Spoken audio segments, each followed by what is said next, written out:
Today we're going to talk about interseeding cover crops into corn. So cover crops are a great management tool for farmers that are interested in improving the soil condition, reducing erosion, and trapping excess nitrate. However, the challenge for farmers in Wisconsin is getting cover crops planted in corn production systems. So there's not enough growing season left over at the end of the year for successful cover crop establishment if you're going to plant after corn harvest.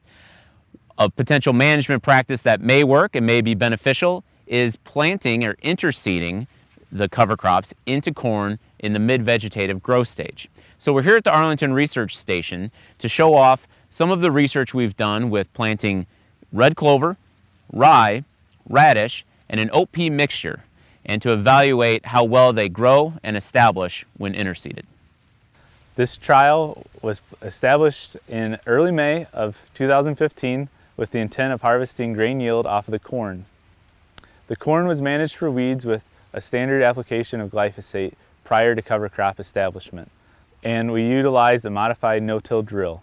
This drill was modified so that 4 rows were taken off of the drill so that we could drive down through the corn rows without damaging the corn. The cover crops that we utilized include radish, red clover, cereal rye, and a 30% peas to 70% oats mixture. These cover crops are established utilizing university recommended seeding rates and depths. The corn and the cover crops were visually assessed throughout the growing season to see if there was any stress from the cover crops and the corn canopy. Neither was shown throughout the 2014 and 2015 growing seasons. This corn will be harvested in a few weeks for grain and yield measurements will be taken.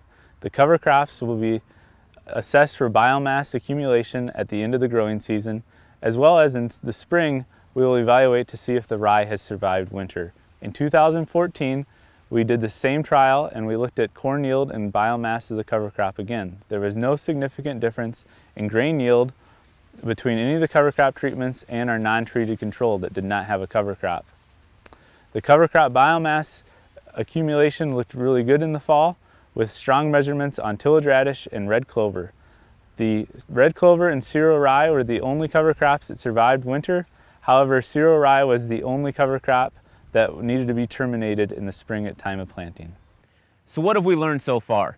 Well, we've learned that the cover crops did establish well. Interseeding the cover crops at the V5 growth stage seemed to work well for the radish, as well as the clover and the rye. Well, what about the short-term benefits that also occur? Future research will focus on evaluating the nitrogen credit associated with planting the clovers and the long-term benefits in soil improvement by planting the radish and the rye, as well as other cover crops.